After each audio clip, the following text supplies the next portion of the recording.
So Cambodia used to be the country that people accidentally visit on the way to Thailand. But now it's like the entire internet collectively woke up and realised that Cambodia actually exists. And honestly, it's about time. Because somehow Cambodia has quietly gone from, where exactly is Cambodia? To, bro, don't tell anyone about Cambodia. One minute it was backpackers and temple tours, now it's digital nomads, cafes filled with people with MacBooks, retired Europeans driving motorbikes with their shirts off, and influencers filming motivational reels in front of Angkor Wat at sunrise. But the weird part, Cambodia hasn't even changed that much. It's still chaotic, still hot enough to melt your soul, and still has traffic that feels like a group project that has no leader. But suddenly now, everybody loves it. So in this video, we're going to answer the important question. Why is Cambodia suddenly so popular? Is it the cheap cost of living, or maybe the incredible food, or perhaps the relaxed lifestyle? Or is the entire internet just collectively tired of Bali? So let's get into the actual video, starting with the first reason. Reason number one, Cambodia still feels real. So I think one of the biggest reasons Cambodia is suddenly so popular is because it still feels like an actual place. Which sounds obvious, I know, but if you've travelled Southeast Asia recently, you know exactly what I'm talking about. Some places now feel less like countries and more like Instagram filters with immigration policies. And then you land and within 14 seconds someone's trying to sell you a smoothie bowl, a crypto course, and a spiritual awakening. Meanwhile, Cambodia still feels beautifully unpolished. You walk down the street and there's a luxury Range Rover, 3 chickens, a guy transporting a fridge on a scooter, and a random cow standing outside a mini-mart like it's waiting for someone. Cambodia feels like the tutorial was skipped, and that's what people love about it. It's chaotic in a way that feels genuine. Not carefully designed rustic cafe chaos, actual chaos. Like rows that appear to have been designed using pure optimism. You can be sitting in a trendy cafe with a cold brew and air conditioning, then step outside and immediately see someone grilling mystery meat, a family of 5 on one scooter, karaoke at 11 AM, and a tuk-tuk driving confidently in what appears to be no lane whatsoever. And weirdly, it's refreshing, because so much of modern travel feels overproduced now. Everywhere has the same influencer cafes, the same neon signs, the same people taking 45 photos of eggs. But Cambodia still surprises you constantly. Half the time you genuinely have no idea what's happening, and somehow that's become part of the charm. Reason number 2, it's way cheaper than what people expect. I mean, people arrive here and they realise their bank account can finally relax for a minute. Because if you've been travelling through places like Singapore, parts of Thailand, or basically anywhere in the West recently, every purchase feels emotionally aggressive. You buy a coffee and suddenly your banking app sends you a wellness check. Meanwhile in Cambodia, you sit down for lunch, order a coffee, a meal, maybe a fresh juice, and the total is somehow less than airport water. The first time this happens, you genuinely think they forgot something. Rent surprises people too. You'll see someone online saying, yeah, I've got a nice apartment, gym, pool, weekly cleaning, and then you expect them to finish the sentence with for $4,000. And then they go $350. And that's why so many digital nomads and long-term travellers suddenly start flooding into Cambodia. Because in a lot of countries now, surviving has become a subscription service. But Cambodia still gives you the feeling that normal life is financially possible. You can eat out regularly, take tuk-tuks everywhere, grab iced coffees constantly, and accidentally buy free snacks you didn't plan on buying, and somehow still have money left over at the end of the month, which is dangerous. Because you come here for 2 weeks, then suddenly you're pricing apartments and saying things like, honestly, I could live here. And that's how Cambodia gets you, one cheap iced coffee at a time. Reason number 3, the food is criminally underrated. Because I swear, Cambodia has some of the most underrated food in the whole of Southeast Asia.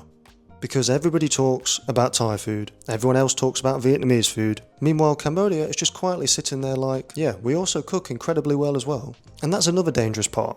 The food here slowly takes over your life. At first you're cautious, you're Googling dishes, trying to understand the ingredients, asking sensible tourist questions like, what's traditionally popular here? Then 2 weeks later you're standing at a roadside grill, pointing at a random meat with complete confidence. You don't know what it is, the vendor doesn't know what you're asking, not everybody speaks the same language, but spiritually, everyone understands. And somehow, it's incredible. You've got Khmer barbecue, seafood, noodle soups, fried rice, street-side skewers, tropical fruit, and iced coffee strong enough to restart your whole nervous system. And Cambodia's national sport appears to be putting condensed milk into absolutely everything.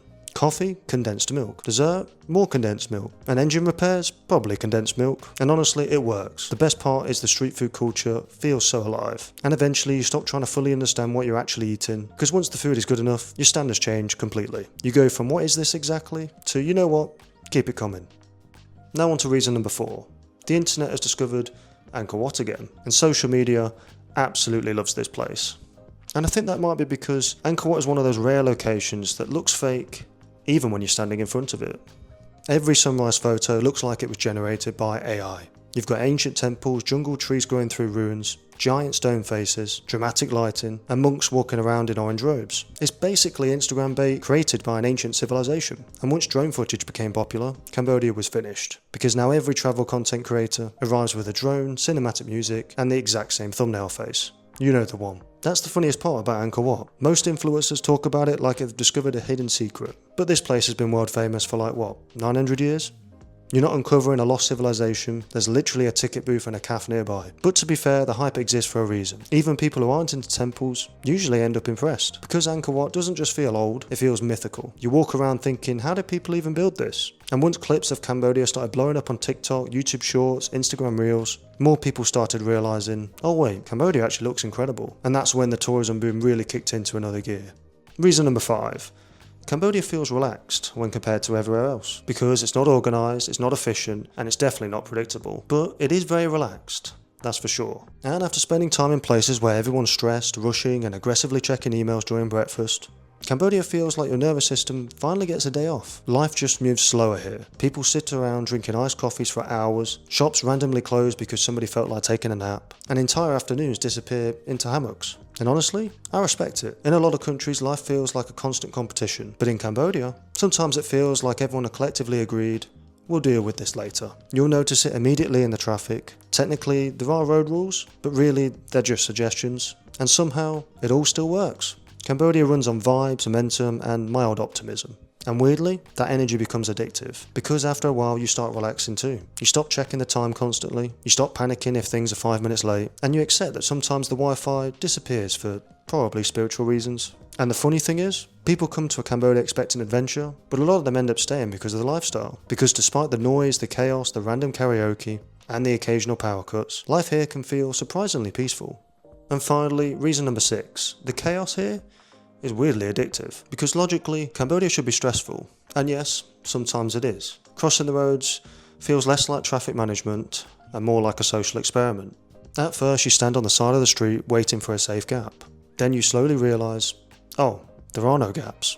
You just walk forward confidently and hope the scooters spiritually avoid you, which somehow they do, most of the time. Then there's the noise. Cambodia does not believe in unnecessary silence. There's karaoke, construction, dogs barking, random music from somewhere impossible to locate, and a guy yelling into his phone at maximum volume for reasons nobody understands.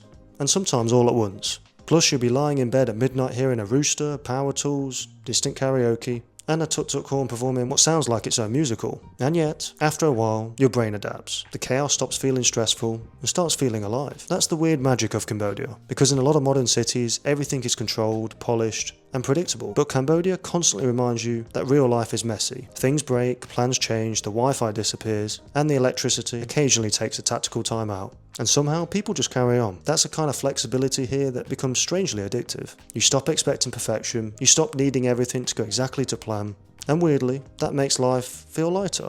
Cambodia is like that friend who's an absolute disaster, but somehow always gives you the best stories. You come here thinking this place is chaos, then suddenly, 6 months later, you're emotionally attached to the chaos and defending it online. So, to answer the actual question of this video, why is Cambodia suddenly so popular?